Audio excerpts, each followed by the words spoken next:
একটি দেশ কিভাবে তার ভবিষ্যৎ হারায়। সব সময় যুদ্ধ লাগে না, সব সময় দুর্ভিক্ষ লাগে না, সব সময় বড় কোনো বিপর্যয় লাগে না।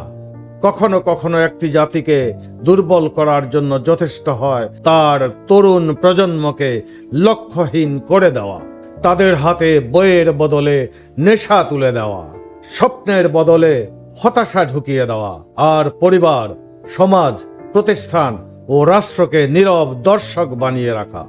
একটি মা জানেন তার সন্তান আগের মতো নেই। একজন বাবা বুঝতে পারেন সন্তানের চোখে ভাষা বদলে গেছে। একজন শিক্ষক দেখেন ক্লাসে শরীর আছে কিন্তু মন নেই। তবুও সবাই চুপ, বাড়ি চুপ, ক্যাম্পাস চুপ, সমাজ চুপ, রাষ্ট্র অনেক সময় চুপচাপ। আর এই নীরবতার ফাঁক দিয়েই ধীরে ধীরে হারিয়ে যায় একটি প্রজন্ম। আসসালামু আলাইকুম ওয়া রাহমাতুল্লাহি ওয়া বারাকাতুহু। প্রিয় দর্শক শ্রোতা, আশা করি আপনারা ভালো আছেন। আজকের বিষয় শুধু মাদক নয়, আজকের বিষয় একটি জাতির দায়িত্ব। আজকের প্রশ্ন শুধু বাবা মায়ের কাছে নয়, শিক্ষক, সমাজ নেতা, আইন শৃঙ্খলা বাহিনী, নীতি নির্ধারক এবং পুরো বাংলাদেশের কাছে। আমরা কি সত্যি আমাদের সন্তানদের রক্ষা করছি, নাকি ঘটনা ঘটার পর 2 দিন শোক প্রকাশ করে আবার আগের মতো ব্যস্ত হয়ে যাচ্ছি?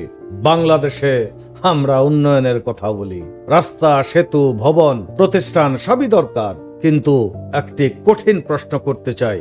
যদি আগামী প্রজন্মই সুস্থ না থাকে তাহলে এই উন্নয়নের দায়িত্ব নেবে কে?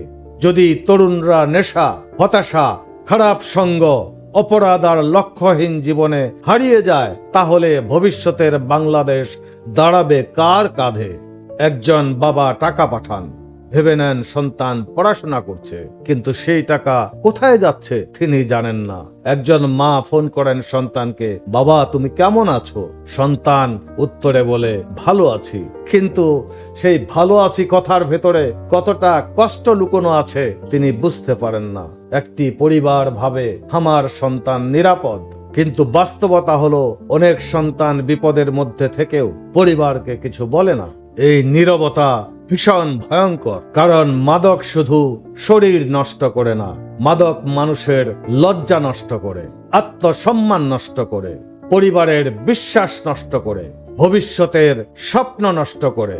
আর সবচেয়ে ভয়ঙ্কর বিষয় হলো এটি একা কখনো আসে না, এর সঙ্গে আসে মিথ্যা, ঋণ, চুরি, অপরাধ, ভয়, আর এক সময় সম্পূর্ণ ভেঙে পড়া পরিবার। প্রিয় বাংলাদেশ, আজ একটি কঠিন প্রশ্ন করার সময় এসেছে। মাদক কোথা থেকে আসে? কারা সরবরাহ করে? কারা এর পথ খুলে রাখে? কারা দেখেও দেখে না? কেন প্রতিটি এলাকার সাধারণ মানুষ অনেক কিছু জানে কিন্তু কিছুই বলে না, কোনো ব্যবস্থাও নেওয়া হয় না? এই প্রশ্নগুলো করা অপরাধ নয়, বরং এই প্রশ্ন না করায় জাতির সঙ্গে অন্যায় ও মারাত্মক অপরাধ। আমরা কাউকে অন্ধভাবে দোষ দিতে চাই না, কিন্তু আমরা দায়িত্বশীলদের জবাবদিহি চাই। শুধু অভিযান নয়, স্থায়ী প্রতিরোধ চাই। শুধু বক্তৃতা নয়, বাস্তব ব্যবস্থা চাই। শুধু পোস্টার নয়, প্রতিটি স্কুল, কলেজ, বিশ্ববিদ্যালয়, মসজিদ, পাড়া ও পরিবারে জীবন্ত সচেতনতা চাই। একটি তরুণকে বাঁচাতে শুধু পুলিশ যথেষ্ট নয়, শুধু বাবা মাও যথেষ্ট নয়, শুধু শিক্ষকও যথেষ্ট নয়। একটি সন্তানকে বাঁচাতে পুরো পরিবেশকে নিরাপদ করতে হয়। তার সামনে ভালো বন্ধু দরকার, ভালো শিক্ষক দরকার, খেলাধুলার মাঠ দরকার, ক্যারিয়ারের দিক নির্দেশনা দরকার, ধর্মীয় ও নৈতিক শিক্ষা দরকার, আর দরকার একটি পরিবার যেখানে সে ভয় ছাড়া নির্দ্বিধায় নিজের কষ্ট বলতে পারে। কোনো শূন্যতা কখনো খালি থাকে না। যদি আমরা তরুণদের হাতে বই না দিই, কেউ না কেউ ভুল জিনিস তুলে দেবে। যদি আমরা তাদের সময়কে গঠনমূলক কাজে না লাগাই, ফুল আড্ডা সেই সময় দখল করবে। যদি আমরা তাদের মনকে বুঝতে না চাই, খারাপ সঙ্গ সেই মনকে ব্যবহার করবে। প্রিয় বাবা মা, আপনার সন্তান শুধু আপনার রক্তের সম্পর্ক নয়, সে আল্লাহর দেওয়া মূল্যবান আমানত। এই আমানতকে শুধু খাওয়ানো, পড়ানো আর বিশ্ববিদ্যালয়ে পাঠানো দিয়ে শেষ করা যায় না। তার চরিত্রের পাহারা দিতে হয়, তার বন্ধুত্বের খবর রাখতে হয়, তার একাকিত্ব বুঝতে হয়, তার কষ্টকে গুরুত্ব দিতে হয়।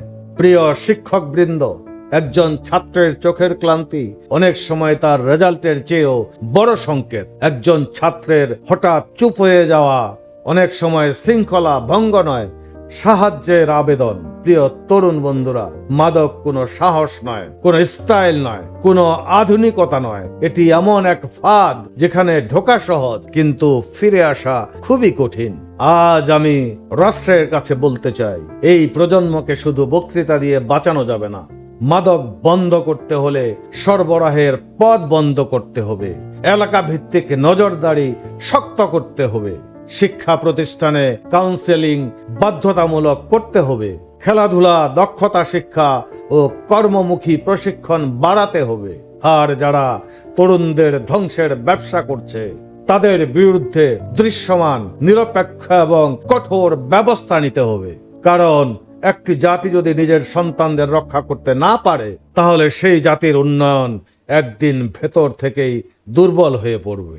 আজকের কথা খুব পরিষ্কার, আমরা আর চুপ থাকতে পারি না। বাবা মা চুপ থাকবেন না, শিক্ষক চুপ থাকবেন না, মসজিদের ইমাম চুপ থাকবেন না, সমাজের ভালো মানুষরা চুপ থাকবেন না, রাষ্ট্রের দায়িত্বশীল মানুষরাও চুপ থাকতে পারেন না। কারণ এই সন্তানগুলো শুধু পরিবারের নয়, এরা জাতির ভবিষ্যৎ, এরা দেশের সম্পদ, এরা আগামী দিনের নেতৃত্ব।